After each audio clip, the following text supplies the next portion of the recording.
Mr Copeland. Thank you, Mr Deputy Speaker. And I too must declare an interest in, to borrow a phrase from Mr McCann, a number of community and voluntary organisations in East Belfast. This is not the first occasion on which I have had to stand up and been asked to wind up. It is, however, the first occasion on which I have been asked to wind up a debate, and I will perform the duty to the best of my ability and would ask for the members' forbearance. This is an important issue, there is absolutely no doubt about it, and we have to look at the information that we use in order to decide what we are going to do. And my belief is that we need, at some stage, the publication of the full register of charities, for example, so that we will know how many organisations actually exist within the sector. And in the absence of compulsory registration, it makes it difficult to accurately determine the number of groups involved. However, I have no doubt at all that the statistics that the members have quoted here today are accurate. On that point, and I would like to use this opportunity, when we have the Minister present, to respectfully urge that he attempts to find a quick resolution to the public benefit dispute within the Northern Ireland Charities Act. It's an issue which has been dragging on for a long time, and there are organisations out there in the community and voluntary sector unsure of what their new or current legal obligations may be. And I would appreciate it if he would bear those remarks in mind. I am sure that I am not the only member in this chamber who has concerned groups coming, scared and afraid, genuinely afraid, that they will see their resources cut, not because of the effect that the cut in resources will have on them, but because of the effect it will have on the communities and the issues that they seek to serve and address.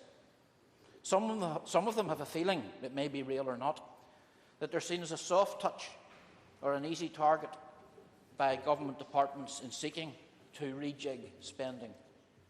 And I hope that the magnanimous and unanimous views expressed around this chamber today, across all parties, will go some way towards allowing them to understand that we seriously understand their requirements and anxiously and earnestly seek to address them.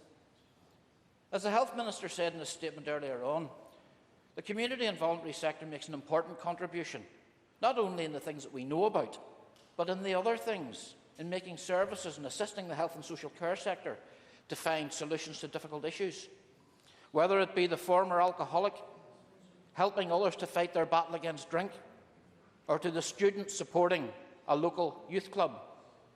Volunteering builds a sense of trust and understanding, and it's a thing which is not unique, but it's almost unique to these islands, where people freely and without expectation of reward, certainly in this life, give of their time and their effort and their skills solely for the benefit of others. Another point that needs to be made, and it has been made and again stressed, local groups sometimes know how to do things better than large government organisations.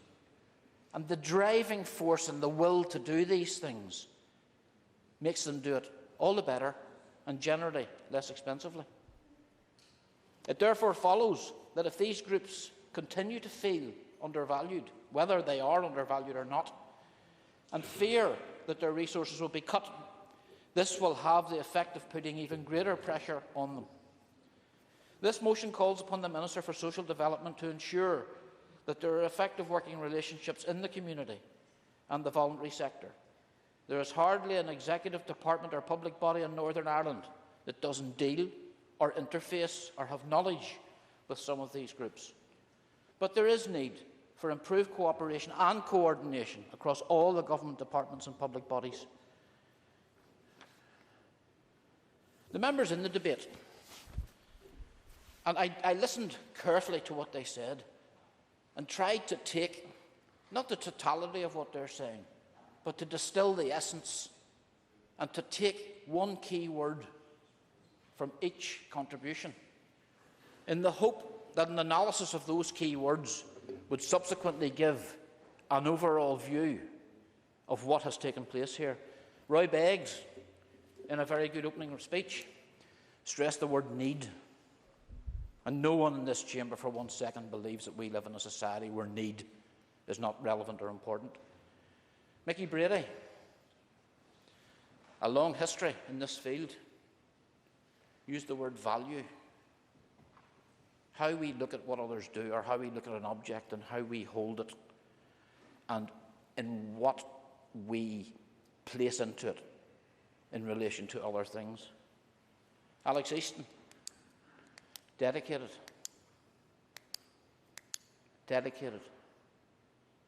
A notion that someone will not be detracted or put off from doing something which they believe to be right. Alban McGuinness, partnership. What in this life is possible without partnership? Whether we in this chamber hold hands and dance around daisy chains doesn't matter. There is an effective partnership in here, and it's a partnership in which we are all involved. Whether it be the partnership that is at the home, that is the foundation of the family, the partnership of convivial company, or the partnership of people who will not lie down and accept something that they know is less than what they can otherwise have. Mr. Dixon, cohesion, the sticking together, the inability to be separated, the refusal to be broken off or hived off. Pam Lewis spoke well and used the word aid, help, assistance. Those things to which people turn or search when things go against them. Farhan McCann introduced a note of surprise, which was surprising. He stated that things were getting worse, and then went on to examine the past links of this party and damage to people, which was perhaps even more surprising. Sammy Douglas from East Belfast used the word positive. Positive. The refusal to lie down in the face of adversity. He mentioned Helping Hands, a group I know well, Hanwood, the Belfast Partnership. All the things that go on day and daily behind the scenes that occasion change and that don't generally get headlines in the papers or mentioned in dispatches, but without whose work this society would be a much poorer place. John McAllister, among other words, used the word contribution. What each of us, corporately and individually, can bring to the table for the betterment of other people. Simon Hamilton, delivering, a thing we hear much of in government, a mysterious thing. We really don't know what it means, but we know when it doesn't work. But in the case of the voluntary sector, it does work. And Stephen Agnew, innovation, thinking outside the box, refusing to be bound by past principles or past experiences. The notion that things can be made different because somebody dares to say this can be different. All of these things sum up and distill the essence of what is going on here today. And I hope that those in the voluntary sector take heart from what has been said. But the most important words were from the Minister. And the Minister used words: shared vision, inclusive, mutual trust, modernisation and value. But most of all, he said he was fully committed.